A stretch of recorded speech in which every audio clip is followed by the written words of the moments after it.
Alors, donc on va nommer une secrétaire de séance. Je vous propose Madame Lavessière pour changer. Et donc, est-ce que vous êtes d'accord pour reprendre la charge de secrétaire? Est-ce qu'il y a quelqu'un qui s'y oppose? Je vous remercie. Donc, je te laisse la parole. Bonsoir. Philippe Guillot. Présent. Marie-Claude Leclerc, procuration à Philippe Guillot. Chantal Fischer. Joseph Pellegrino, procuration à M. Delpech. Michel Lavessière présente. Éric Morin. Isabelle Torres. Présente. Pierre Piranea. Yannick Martin, procuration à M. Thomas. Louis Escoula. Anita Péreux. Martin Thomas. Minia Golas. Jérôme Chollet. Christine Levier. Simone Toribio. Éline Belmont.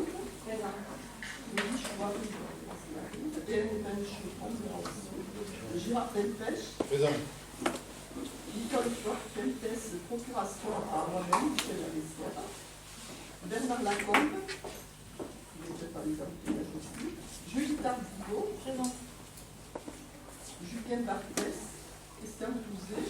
Pascal Barbier. Procuration. Monsieur Presse. Ah, monsieur Presse, d'accord. Agnès Sérovecki, procuration à Madame Réunion-Pelon. Hervé Leguet. Jacques Clavet. Présent. Sophie Delamarie, procuration à M. Malherbe. Jean-Pierre Fraisse. Nicole Réunion-Violon. Présent. Bernard Malherbe. Présent. Merci.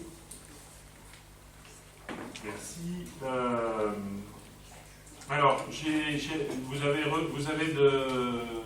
vous a distribué une nouvelle délibération. On va vous distribuer une nouvelle délibération concernant l'installation de feux tricolores au niveau du carrefour à l'intersection des rues des Landes, d'Anjou et du chemin des Bastards. Oui, enfin c'est les Landes là. Donc, il y aura on a fait une demande déjà depuis quelques temps, parce qu'en fait, la solution, alors vous connaissez, c'est le carrefour dangereux, qui est juste avant le zoo, juste au niveau du zoo.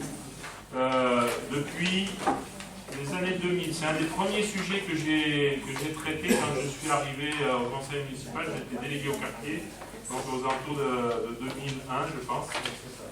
On avait eu un projet de rond-point à haricots, un très très allongé, de la part du conseil de la DDE à l'époque. Et en fait, ce rond-point, je ne sais pas quand est-ce que le département acceptera de le payer, et nous, on en est relativement incapables. Donc il y a toujours un problème de sécurité assez important. Et récemment, alors je ne sais pas quand est-ce que c'est qu'a été faite cette proposition de feu. Voilà, le 19 avril, on a fait une demande d'installation de feu, parce qu'en fait, on nous a dit qu'il y avait peut-être une possibilité de mettre des feux pour sécuriser en particulier la sortie du chemin des Bastards. Alors, bien sûr, l'ensemble des rues, mais surtout celle-là.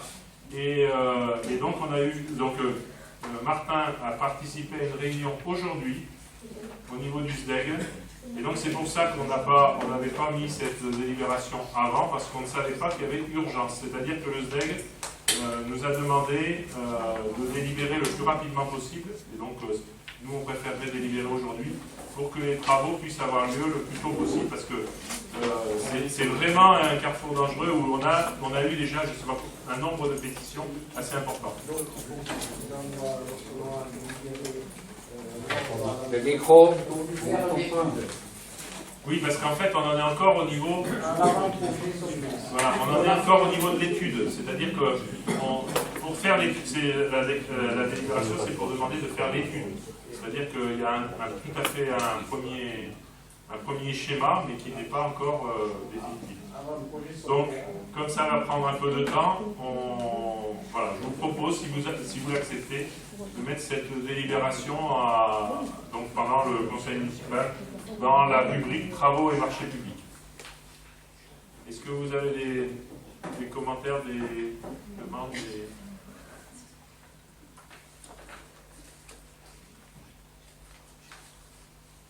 Alors, qui est contre l'insertion de cette délibération? Je ne suis pas contre, mais simplement une question. Oui, un micro. Je parle fort. Oui, j'entends. Mais Je vous entends, tous les cas, moi. Oui, là on voit la partie chiffrée, c'est-à-dire la part du ZEG, et puis la part restant à la charge de la commune. Mais alors, pourquoi la part restant à la charge de la commune est une estimation, simplement? Parce que justement, c'est un avant-projet solidaire. Ouais. D'accord. Donc l'entreprise va maintenant réaliser l'étude et peut-être que là ils ont travaillé sur les longueurs sur plan avec des prix unitaires et l'entreprise maintenant va faire l'étude. Mais pour le ZEC, c'est pas une estimation, c'est un prix. Si, l'estimation est globale, Ah bon, mais simplement comme c'est par rapport à la part de la commune, ils nous avertissent que ça peut être un peu plus. Alors par contre, on m'a donné l'information cet après-midi que comme il n'y a pas de gros travaux de voirie, je ne sais pas comment on appelle ça, c'est-à-dire qu'il n'y a pas de trottoir à refaire ou des choses comme ça, on ne sera pas loin, enfin le coût total pour la mairie sera pas loin de ça, parce qu'en fait, vous comprenez bien que là c'est uniquement l'installation des feux, et que si on avait par exemple des trottoirs de partout, et donc on avait du travail de VRD, non je crois que c'est ça, c'est nous qui les aurions pris en charge, et donc on m'a dit qu'il y aura très très peu de travaux VRD, donc du coup, le coût sera pas loin voilà, pour la commune des 51 000 euros. Il n'y aura que du traçage et peut-être quelques travaux, on verra parce que l'entreprise aura réalisé l'étude. Bonjour, j'ai une question. Je vois là qu'il y a un répétiteur véhicule. Alors oui, non, ça on l'examinera. Le contenu on l'examinera tout à l'heure. Là c'est juste pour le mettre à l'ordre du jour si ça te dérange pas. Ok? C'est bon? Non, alors qui est contre? Qui s'abstient? Je vous remercie. Donc on le rajoutera après le lancement de la procédure de concession de services pour la fourniture et l'installation de la maintenance de mobilier publicitaire. Donc on reprend le début de l'ordre du jour. Adoption du compte rendu du 26 septembre 2019. Avez-vous des remarques ou des... Non. Ah, ça marche pas? La télé ne marche pas. Ah non, mais il faut le dire, hein, mais moi je ne le vois pas alors.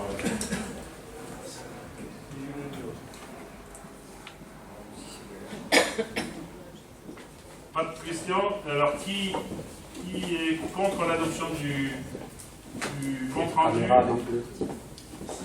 Qui s'abstient? À l'unanimité, je vous remercie. Décision municipale. Est-ce que vous avez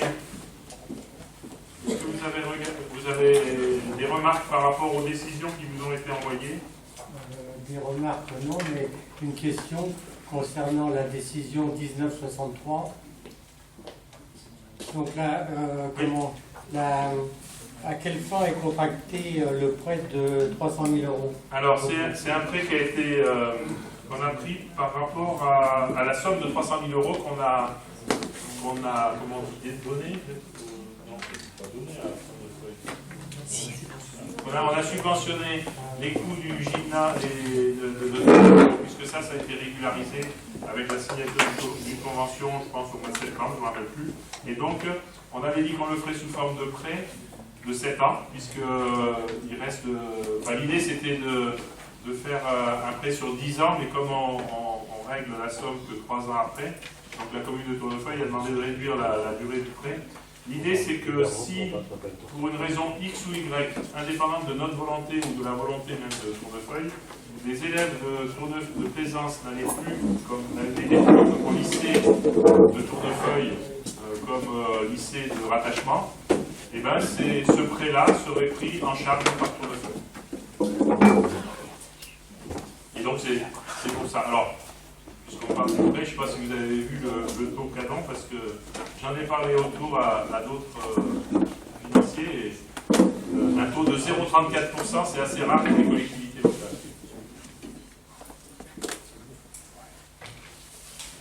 Ok. D'autres questions, d'autres remarques? Alors ça se vote pas les décisions municipales. Ouais. Petite enfance, je te laisse la parole, Chantal. Lors de la commission petite enfance qu'on a eue au mois d'octobre, on a abordé la réutilisation du règlement d'attribution des places en crèche. Donc en fait, il s'agissait juste de clarifier certains points de ce règlement, d'enlever par exemple que la crèche familiale, comme elle a été fermée en août 2018, qu'elle n'apparaisse plus, que le lieu de la nouvelle adresse, donc durable, que la directrice de la cohésion sociale n'apparaisse plus, parce qu'effectivement cette fonction en tant que telle n'existe pas. Au niveau des critères d'admission, que ce soit beaucoup plus clair pour les parents. Ensuite, demander aux parents de confirmer ou infirmer leur accord pour la place qui est accordée pour leur enfant. D'enlever la liste des pièces administratives qui est plutôt jointe à la constitution du dossier quand la place a été réellement attribuée.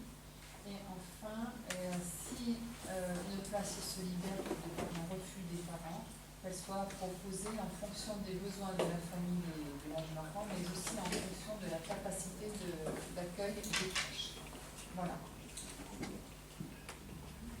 Est-ce qu'il y a des questions? Quel est l'intérêt d'enlever la liste des pièces administratives? Je comprends bien. C'est-à-dire qu'avant, dans le règlement d'attribution des places, on donnait déjà la liste des pièces à fournir. Or, on la demande au moment où l'enfant est réellement intégré à la crèche. Moi, je pensais que c'était une occasion pour les parents de se préparer, de savoir si ils remplissaient éventuellement des Remplir les armoires de documents dont on n'aura pas besoin, c'est peut-être pas nécessaire. On va économiser les armes. Non, mais le règlement, il est transmis par... Là, c'est le règlement d'attribution des places. C'est pas le règlement de fonctionnement. D'accord.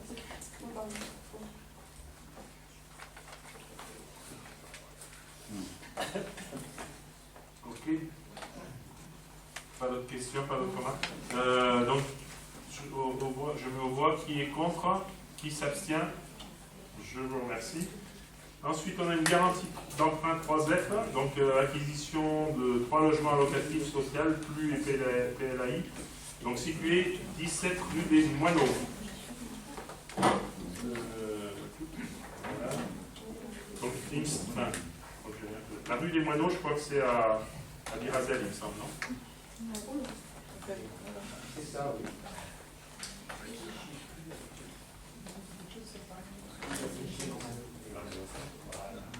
Voilà, donc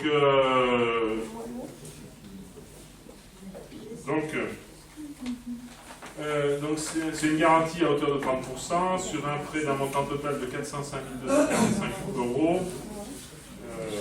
Voilà, donc pour 3 logements locatifs sociaux.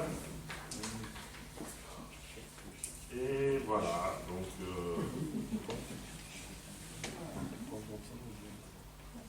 donc voilà, vous avez le tableau des différents prêts. Des questions, des remarques? 3F le bailleur, ça? Oui, 3F Occitanie.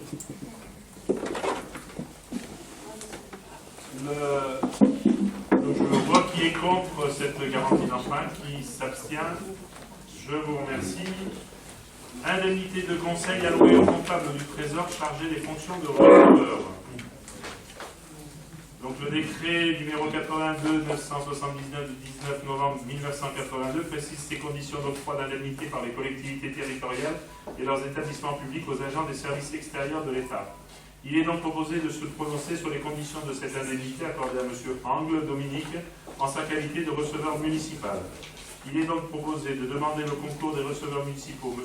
Angle Dominique, M. Chassagne Éric et Mme Chardy Agnès, chacun pour la période pendant laquelle ils ont occupé leurs fonctions, pour assurer des prestations de conseil pour le budget communal et de leur accorder l'indemnité du conseil à taux de 100% par an, calculée selon la base définie à l'article 4 de l'arrêté interministériel précité.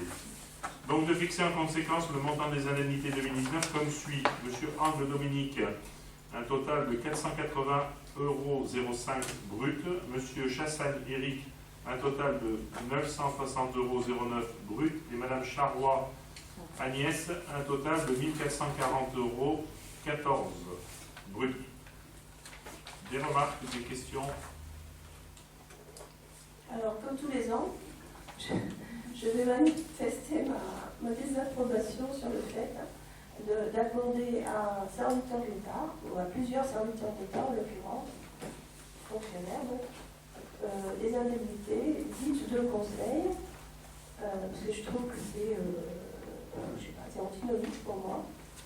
Alors les autres années, on nous expliquait que ça permettait à ces personnes, entre autres, de régler une assurance, puisqu'ils sont responsables sur leur fonds propre. Mais je vois que cette argumentation a cessé. Mais je ne sais pas, mais moi ça me... Bah, vous étiez présent. Non, mais c'est très bien. Ça me va très bien. Vous faites les questions et les réponses, comme ça, j'ai pas besoin de répondre. Non, pas de problème. Ouais. Alors, bien évidemment, je vais voter contre et je m'étonne que la commune persiste. Il y a de plus en plus de communes là, qui estiment que cette indemnité n'a pas lieu d'être accordée. Il est vrai, j'ai relevé certaines questions qui ont été posées au plus haut niveau, par au niveau du ministre, sur ce sujet. Et c'est vrai que ce que concluent souvent les textes, c'est que, bien évidemment, les communes sont dans une position délicate quand il s'agit de dire d'un coup au percepteur, en gros, qu'il ne percevra plus cette indemnité. Donc, peu d'élus s'y risquent de peur que le percepteur à dos dit la réponse au ministre, je ne sais plus qui, enfin bref, peu importe. Je voudrais juste que vous me confirmiez, cette indemnité, c'est une indemnité, c'est-à-dire que ce n'est pas inclus dans le traitement des intéressés. Donc, c'est pas imposable. Alors ça... C'est la question du candidat. Voilà. Je ne sais pas comment une indemnité qui peut être versée ne soit pas imposable. C'est possible. On peut se renseigner si vous le souhaitez. J'aimerais bien que ce soit précisé. Il me semble qu'il a dû y avoir des questions sur ce sujet. Moi j'ai une question un peu plus précise. En fait, je voudrais évaluer l'intérêt de la commune à donner cette indemnité et est-ce qu'on a pu évaluer les prestations fournies par M. Rassedoir qui ont permis de réaliser les économies. Alors je vais demander une interruption de séance et Madame Angroux, qui est là et qui en plus est... Avant d'être DGS, elle est, puisqu'elle va rester aussi responsable du service finance, je pense qu'elle pourra mieux répondre à quelles sont les relations qu'on a et quels sont quels sont les intérêts qu'a la commune à travailler en bonne intelligence avec le trésor public. Donc, moi, ce que je peux vous confirmer, dans toutes les collectivités où j'ai travaillé, et j'en ai fait quand même quelques-unes, c'est qu'il y a un vrai travail de collaboration entre la commune et les services de l'État sur les opérations complexes qu'on peut être amené à traiter dans les budgets, et un vrai travail de collaboration et de conseil. C'est vrai qu'on travaille en très bonne intelligence avec la trésorerie de Colomiers. Moi, ça fait 7 ans que je suis en charge de la direction des finances. Et on a travaillé sur des dossiers très complexes et c'est vrai que ça nous permet aussi, nous, d'être réactifs. Je rappelle quand même que toutes les activités de la commune sont soumises au contrôle de l'État par le biais des trésoreries et des chambres régionales des comptes. Donc on doit travailler en bonne intelligence et avoir des comptes concordants. Donc titre personnel, je ne pense pas que ce soit un pôle parce qu'on les sollicite vraiment au quotidien et régulièrement sur beaucoup de dossiers. Mais en quoi cela est du conseil, une prestation en quoi cela n'est pas lié à ses attributions et qui fait partie de sa mission. Les attributions que la trésorerie a, c'est de tenir une double comptabilité, pas particulièrement de nous apporter des conseils, si tant est qu'ils ne le souhaitaient pas. Mais est-ce que vous pouvez nous donner un exemple, par exemple exemple que vous avez eu un problème précis, et là il est sorti de sa casquette de receveur, il est devenu conseiller. Vous pouvez nous donner un Oui, je exemple? peux vous donner un exemple très précis. On avait des acquisitions de terrain avec des problématiques de TVA relativement compliquées et par rapport à l'acte, la façon dont l'acte avait été libellé alors qu'on n'était pas soumis à TVA, on avait mentionné la TVA et du coup les services fiscaux attendaient ces reversements de TVA et on a été ravis d'avoir le trésorier pour nous accompagner sur ces démarches, puisque le budget M14, vous le savez, n'est pas soumis à TVA. Donc c'est vrai qu'ils ont une technicité comptable, une interface avec les services fiscaux qui nous permet aussi de pouvoir mener des opérations précises, claires et nous éviter aussi les problématiques sur les dossiers. Donc au quotidien, oui. Moi, je pense que c'est vrai que chaque année, je reviens, chaque année, on remet 100% de l'indemnité prévue. Ensuite, je suis assez d'accord sur le fait que je pense que tout ça, ça fait effectivement partie du travail d'un receveur, des contributions, du conseil, etc. Par exemple, vous avez déjà TVA, ça me paraît évident qu'un receveur, il est là pour aider la comptabilité du mairie.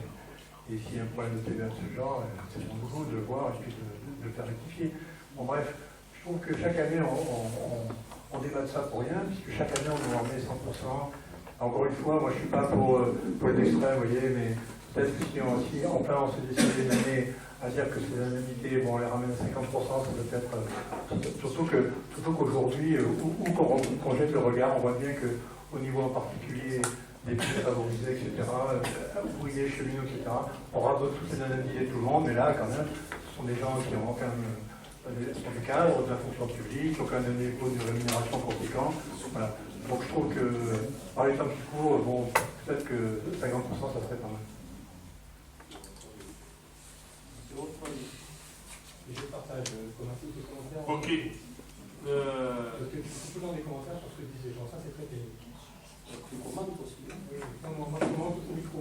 Tu as quelque chose à dire, tu le dis. Allez, on va passer au vote. La dernière chose, chaque année, Pas en rigolant, la demande. Messieurs, s'il vous plaît, Madame Regnault-Violon a la parole. Merci, Monsieur le Président. Ah non, pardon, Monsieur le Maire. Oui, donc chaque année, la municipalité, la mairie formule une expression de besoin, donc besoin de conseil auprès du comptable du Trésor, ou bien ça a été fait en début de mandature. C'est une question purement technique encore. Alors, je pense que d'après ce que je sûr. pourrais refaire une suspension de séance pour donner la parole à Madame Ambrouche, mais je pense que comme c'est du conseil au jour le jour, je pense que c'est en fonction des sujets que des questions sont posées, quoi.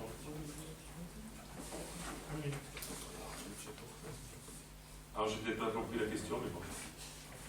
Disons que j'avais cru, mais peut-être je m'aligne. Qu'il fallait le faire qu'une seule fois dans toute la mandature? Non, non, j'avais cru que, en tout cas, cette démarche devait être dûment faite par écrit auprès du comptable du Trésor. Mais peut-être que je mal lu les textes. On l'écrit là quand on. Mais bon, dans la case de la délibération. Mais bon. Ah oui, non, mais c'est autre chose. D'accord. Bon, je me raconterai la question par écrit si j'ai des informations supplémentaires. D'accord. Qui est contre? Alors, le lever de bras quand vous avez des procus. 4. Qui s'abstient? Le lever de bras quand vous avez des procurations. Je suis sûre que Sophie est contre. Voilà. Ah, alors, voilà. Donc, alors, c'était combien? 4?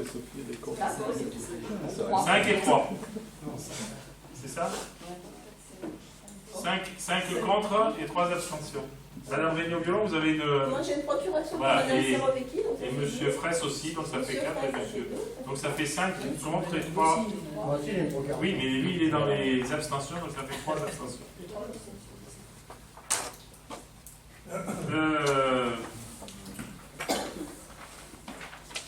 La convention Terega, c'est moi qui en parle ou... Donc, convention de servitude entre la société Terega, anciennement TIGF. Donc, ne me demandez pas ce que veut dire Terega et ne me demandez pas ce que veut dire TIGF. Le G, ça doit être gaz, quelque part. Et la commune relative à l'installation ou la modification de canalisation de gaz au lieu dit Grande Borde. Donc, Grande Borde, c'est du côté de la Béguerre. Entre la Béguerre et... C'est ça, entre la Béguerre et la route de la Masquère. C'est ça. Pour des besoins de l'exploitation de son réseau de transport de gaz naturel, la société Terega demande à la commune d'établir une nouvelle servitude autorisant un droit de passage pour la réalisation d'un réseau enterré d'une ou plusieurs canalisations de transport de gaz naturel sur les parcelles CM15 et CP24 appartenant à la commune.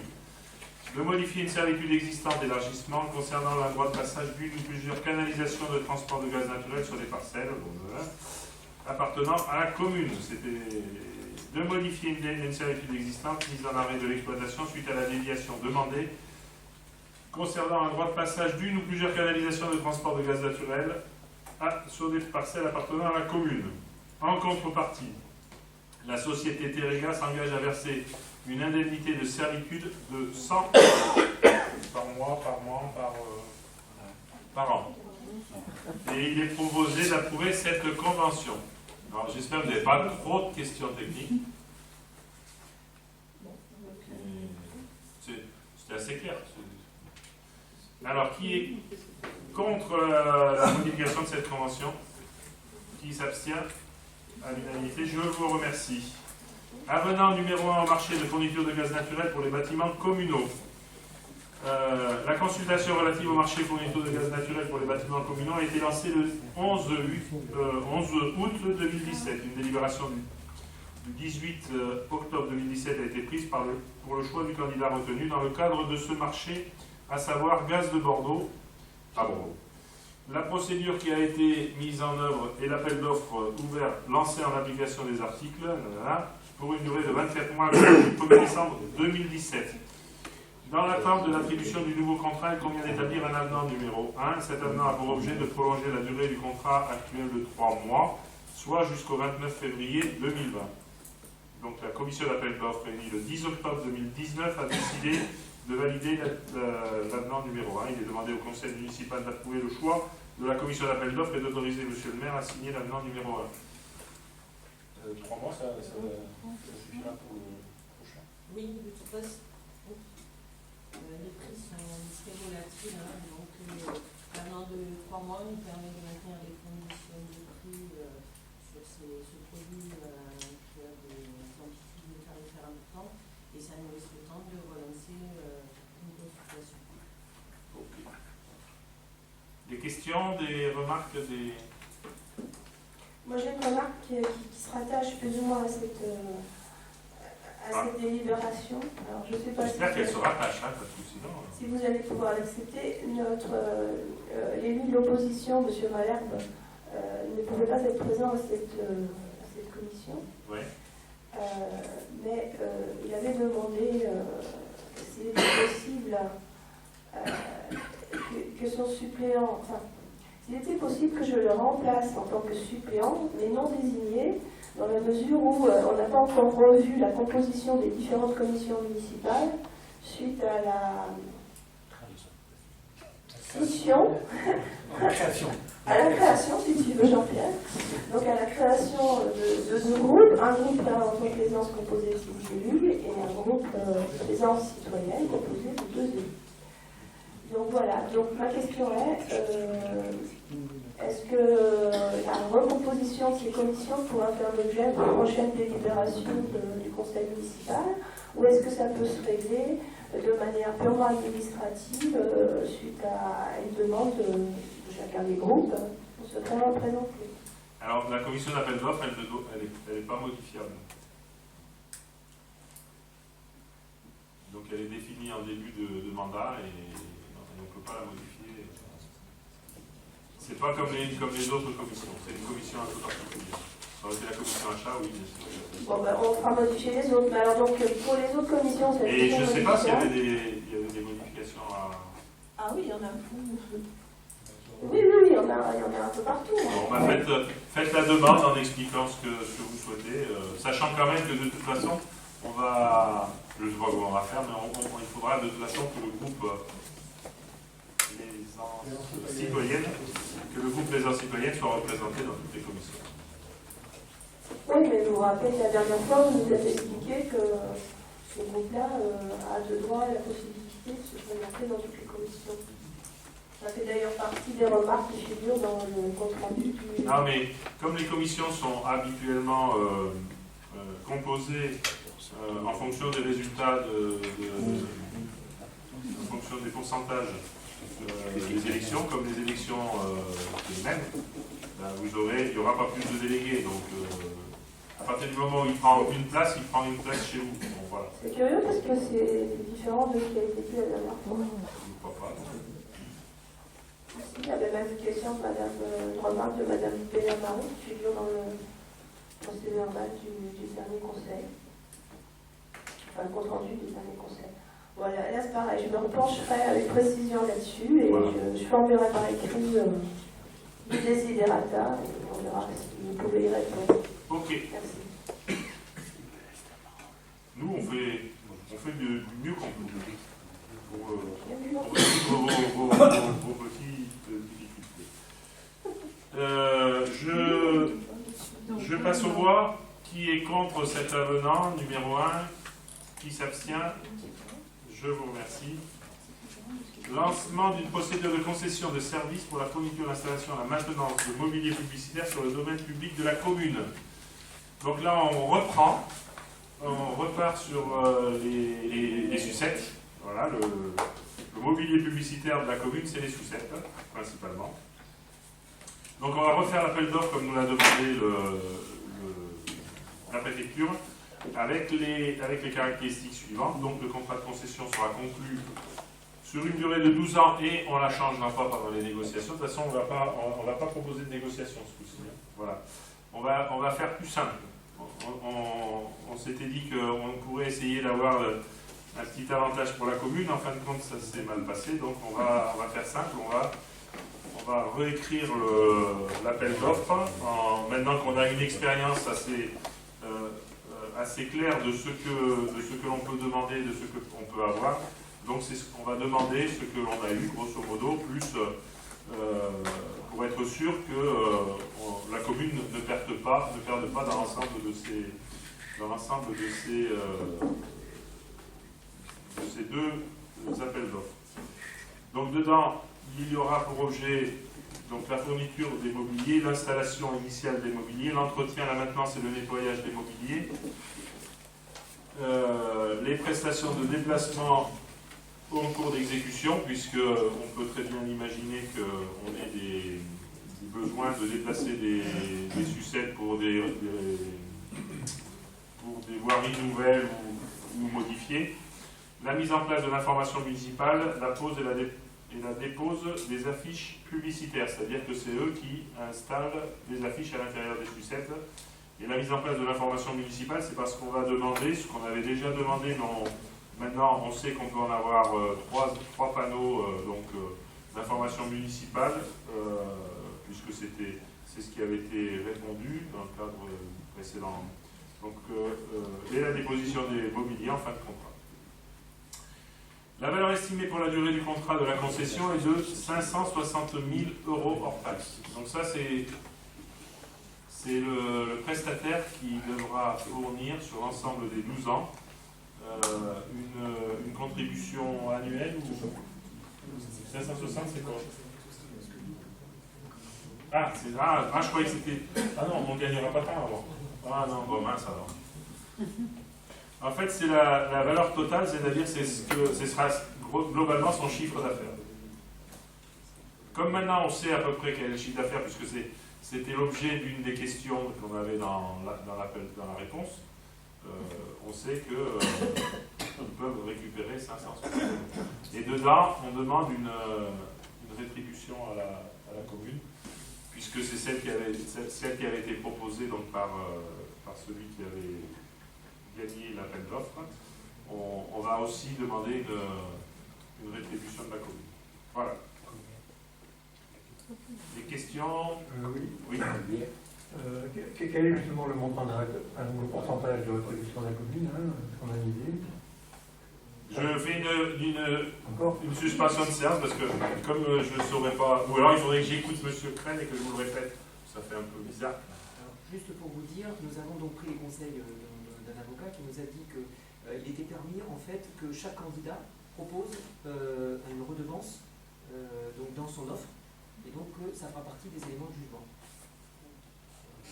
Mais là, si je comprends bien, on est avec la FIA, après moi, on relance. Ah si, on relance avec. Là, on refait l'appel à concurrence. Bon, ok. Bon, par contre, moi, puisque j'ai le micro, bon, je peux que redire ce qu'on a dit la dernière fois. C'est-à-dire que 12 ans, c'est une éternité habituellement pour ce type de contrat. Donc, on sait que les mairies sont Grenoble, c'est une grande ville, etc. C'est du 4 ans. Voilà, donc là, je pense que vraiment, on est complètement en dehors du clou sur la durée. Ça me paraît clair. On ne peut que répéter, on l'a déjà dit. D'autres remarques, des questions? Alors, qui est contre le lancement de cette procédure de concession? 2. Lève le bras. 2. Et qui s'abstient? Donc, le reste de 2. Alors là, c'est là qu'on fait intervenir la nouvelle délibération.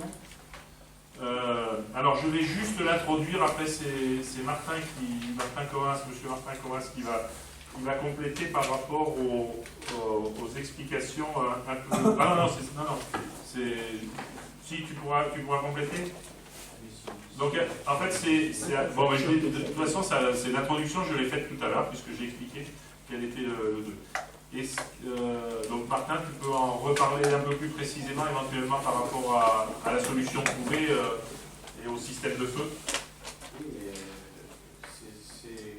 puisque l'étude, moi j'ai vu le projet uniquement sur le plan, on est allé sur le terrain pour voir la position des feux, et maintenant l'entreprise va faire l'étude. Il faut savoir comment on a vu tout à l'heure, que nous avions fait cette demande le 19 avril, que nous avons fait une réunion trimestrielle le 12 septembre pour le suivi des travaux, et on a demandé qu'il nous envoie rapidement cette délibération. Ça a été fait. Ce matin, il y avait une réunion à Cournier, c'est la commission territoriale qui est pour le secteur ouest, pour le SLEG, regroupant 14 communes, puisque au SLEG, nous sommes 587 communes, il y a 50 commissions territoriales.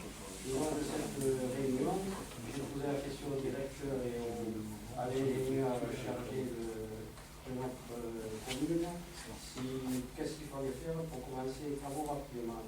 Et il nous a dit surtout envoyer rapidement la délibération pour qu'on puisse passer la commande à l'entreprise. À l'entreprise pour faire l'étude. Voilà. Sachant que l'entreprise était là aussi, parce que l'entreprise participe à ces réunions. J'ai posé la question si elle faisait l'étude rapidement, ça veut dire à la fin de l'année, si elle était susceptible de commencer les travaux rapidement, elle m'a dit sûrement en début d'année. Mais c'est des travaux qui vont durer quand même longtemps, donc il faut espérer que ce soit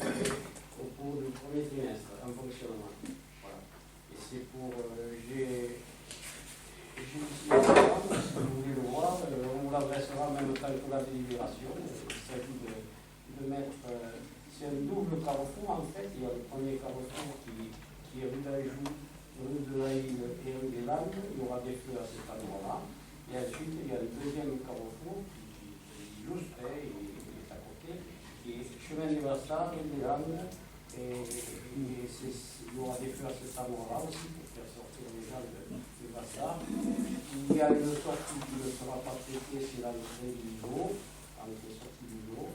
Et on va voir comment on va traiter si on peut modifier ou améliorer l'entrée du roller qui se trouve aussi entre les deux sur la rue de la Île. Si vous avez des questions, moi je n'ai pas d'autres explications de jouer, c'est un peu traditionnel, mais il faudra quand même être vigilant, et je l'avais dit, sur la temporisation, parce que c'est quand même un trafic important, c'est une départementale, c'est la route de Poissons, ça vient à Saint-Jean, le départemental, il y a un trafic important, et il faudra être vigilant, je l'avais dit, sur la temporisation de ces feux. Donc les premiers jours, on adaptera, on ne va pas régler, il faudra voir au regard de la circulation, il faudra adapter, il faudra temporiser. Voilà. S'il y a des questions, je suis prêt à répondre à des questions. Moi, je vois qu'il n'y a pas tout à fait une descriptive entre le chemin des Bastards et la rue d'Anjou. Donc, je crois qu'il y a un placement différencié entre les deux croisements là. Voilà. En particulier, je vois que sur le chemin des Bastards, je vois qu'il y a un bouton d'appel piéton. Apparemment, je ne vois pas de l'autre côté. Donc, la question. Voilà. Est-ce que le petit tricolore rue des Landes, le chemin des Bastards, la question c'est, est-ce que les feux tricolores, vous m'entendez? Oui. Est-ce que le croisement à feu tricolore de rue des Landes pendant le chemin des Bastards, est-ce que c'est des feux automatiques ou est-ce que c'est en fonction de la circulation qui arrive en particulier du chemin des Bastards? Il faudra, il y a des radars de fréquence et c'est marqué. C'est marqué, c'est pour ça que je demande à son explique, je vois bien qu'il y a un répéteur. Il y a des radars hyperfréquents, ça veut dire que c'est en fonction de l'arrivée des véhicules que ça peut pas trouver. D'accord, c'est ma question. Oui. Mais comme j'ai dit tout à l'heure, il faudra être vigilant sur la temporisation parce qu'au coffret de commande qui est là au milieu, je ne sais pas sur le plan, tout le monde peut le voir, c'est un plan d'avant-projet. Il faudra être vigilant sur la temporisation et c'est pas parce qu'il y a des caméras que ça va être des problèmes. Pardon. C'est pas une réunion de famille, c'est un conseil municipal. C'est un peu de famille. Une grande famille. Je ne vois pas. Toi. C'est bon? D'autres questions? Moi j'ai pas mis le micro. D'autres questions? D'autres remarques? Alors qui est contre cette demande d'étude auprès du SDEG pour l'installation des feux tricolores? Rue des Landes, rue d'Anjou, les chemins du Bastard. Qui est contre? Qui s'abstient? Ah, oui, une autre précision. Donc, oui, tu l'as dit au début, ça fait 20 ans, puisque c'est 2001, ça fait presque 20 ans que ça dure. Pour mettre en sécurité ces doubles carrefours. D'abord la DDE, ensuite le conseil départemental avait fait plusieurs projets. On a bien travaillé à deux périodes parce qu'ils devaient le faire, ils n'ont pas trouvé le financement. Il faut dire que c'était un rond-point assez vaste et qu'un rond-point comme ça, je me suis renseigné aujourd'hui, c'est 1,5 million d'euros. Donc quand on voit, parce qu'il fallait quand même, il y a un bassin, c'est sur le plan, il y a un bassin de rétention, il fallait déplacer le bassin de rétention, il fallait inclure l'entrée du zoo, donc c'était des travaux qui coûtaient cher, et là on voit que ça revient à 100 000 euros pour poser ces feux. J'espère que ça fonctionnera bien, voilà, on va y venir. La principale demande des riverains, c'était la sortie du chemin des Lastas, qui est vraiment très dangereuse. Et donc en plus, alors c'est pour ça qu'il y a le passage piéton, c'est qu'il y a les arrêts de bus qui viennent prendre et qui emmènent, qui emmènent les enfants et qui les ramènent, qui sont vraiment juste là entre au bout du chemin des Lastas. Donc c'est vraiment un endroit, alors accidentogène, je ne sais pas, mais en tous les cas, où les gens ont vraiment très très peur. Et je les comprends, j'habite pas très loin, c'est vrai que je ne le prends pas souvent, en tous les cas, jamais aux heures de pointe, mais je peux comprendre que ce soit très très compliqué. Et je suis très heureux qu'on arrive à trouver une solution qui, on espère, sera sécurisante. En tous les cas, elle sera sécurisante. La seule difficulté qu'on risque d'avoir, c'est que ça va engendrer peut-être des bouchons. Hein. Ça, c'est clair que sur cette rue, il y a énormément de véhicules qui arrivent le matin et qui repartent le soir. Donc, il faut qu'on soit, comme l'a dit Martin, il faut qu'on soit vigilant sur l'ensemble de ces points-là. Quand la circulation, Oui, non, je suis d'accord. Quand la circulation sera plus fluide, peut-être le mettre en clignotant, une partie en clignotant ou autre, mais ça, il faudra l'adapter après, il faudra avoir un usage. On ne peut pas dire aujourd'hui. Non, je suis d'accord. Par contre, on a rendez-vous au mois de juillet avec le spécialiste, c'est l'entreprise spécialiste pour les frais, c'est l'entreprise de la Croix, qui nous a donné des conseils quand on a eu c'est évêque et à l'entreprise. L'entreprise de la Croix participe aussi à cette réunion de préparation. Voilà. On a essayé de faire trouver. Ouais, c'est bon, on a voté, on n'a pas besoin de revoter, c'est bon. Vous n'avez pas changé d'avis après ce que Martin a dit? On réfléchit, mais bon. Merci.